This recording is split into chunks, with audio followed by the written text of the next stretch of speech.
O Fortaleza está na final da Copa Sul-Americana, venceu o Corinthians por 2-0 e tem todo o direito do mundo de sonhar ainda mais alto na competição continental. Antes da gente continuar com o papo, queria pedir que você deixasse o like para fortalecer esse vídeo e que ele chegasse a mais pessoas, e que você também, se não está inscrito, que você se inscreva. A gente já está bem pertinho da marca de 6.000 inscritos por aqui. E vamos falar um pouquinho dessa epopeia do Fortaleza, que quando o Fortaleza se qualificou para enfrentar o Corinthians, eu já falava que o Fortaleza tinha todo o direito do mundo de sonhar ainda mais na competição. Isso se confirmou, conseguiu a vaga para a grande final. Antes da gente entrar nesse assunto, fazer um preâmbulo rapidinho. No livro Guardiola Confidencial, escrito por Martí Pernal, o próprio Guardiola fala que o campeonato mais importante para ele é a Liga, o campeonato, né? Por quê? Porque na visão dele, um time se prova melhor do que os outros em 38 rodadas na constância. As Copas são traiçoeiras. As Copas muitas vezes levam equipes não tão boas a conseguir encaixes e irem longe na competição.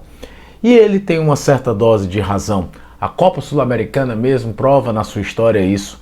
Quando você lembra que o Goiás foi finalista de Sul-Americana e foi rebaixado no Brasileiro. A Ponte Preta, finalista de Sul-Americana, rebaixada no Brasileiro. Ano passado mesmo, o Atlético Goianiense chegou até uma semifinal, perdeu nos pênaltis para o São Paulo, poderia ter ido à decisão e foi rebaixado no Brasileiro. São exemplos de equipes que conseguiam encaixe nos campeonatos mata-matas, que são traiçoeiros mesmo, que erros não costumam ser perdoados e muitas vezes um time melhor do que o outro em 2 jogos pode cair, do que não acontece tanto num campeonato de pontos corridos. E aí é o que entra o Fortaleza.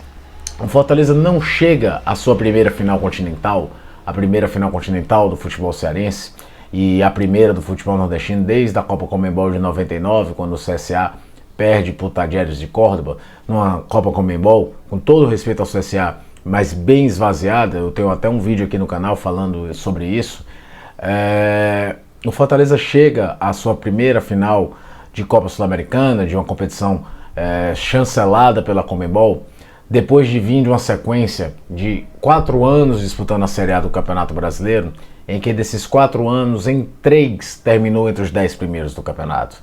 Naquilo que o Guardiola fala, que em 38 rodadas você prova mais a sua real competência do que em qualquer troféu eliminatório, o Fortaleza já provou nesses últimos anos a sua competência dentro desses campeonatos em que exigem uma maior consistência, uma maior qualidade para você provar que é melhor do que os outros.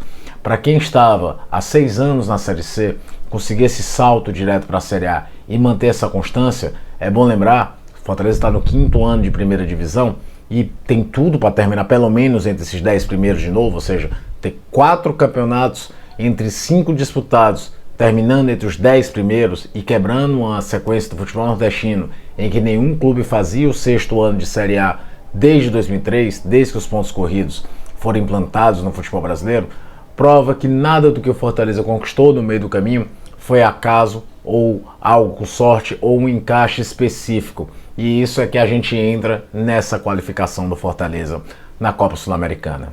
Uma campanha brilhante desde a primeira fase, que tem talvez só o asterisco de uma derrota contra o Estudiantes de Mérida, um time que teve muita certeza da sua força em casa, e a coletiva do Juan Pablo Vojvoda pós-vitória contra o Grêmio deixava muito claro isso, que a briga do Fortaleza era para terminar em primeiro e nas melhores colocações para poder fazer todas as decisões eliminatórias jogando no Castelão, e isso conseguiu e se provou e se mostrou eficiente, porque o Fortaleza conseguiu todas as suas qualificações, até mesmo no jogo contra o Libertad, que foi o mais complicado de todas as fases eliminatórias. A mais difícil foi as quartas de final contra as oitavas de final, contra o Libertad, em que o Fortaleza ganha a Assunção, toma 1-0 aqui e tem o gol do Marinho para garantir a vitória, e enfrentava dessa vez um Corinthians que talvez seja a exemplificação disso, de como muitas vezes um projeto não estabelecido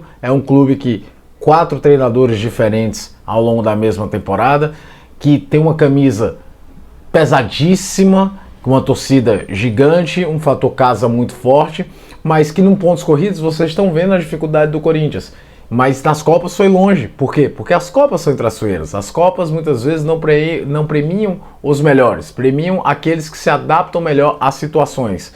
E aí, dessa vez, a eliminatória provou que muitas vezes os melhores mesmo podem também ganhar nas Copas. E foi o que o Fortaleza fez contra o Corinthians. Fez um jogo muito bom em Itaquera, teve um empate por 1-1. Fiz até um vídeo aqui que muita gente lamentava pelo contexto do jogo, que poderia ter ganho o jogo, reclamações de pênaltis, mas que era preciso valorizar, trazer para Fortaleza tudo em condição de igualdade, como o time do Vojvoda fez.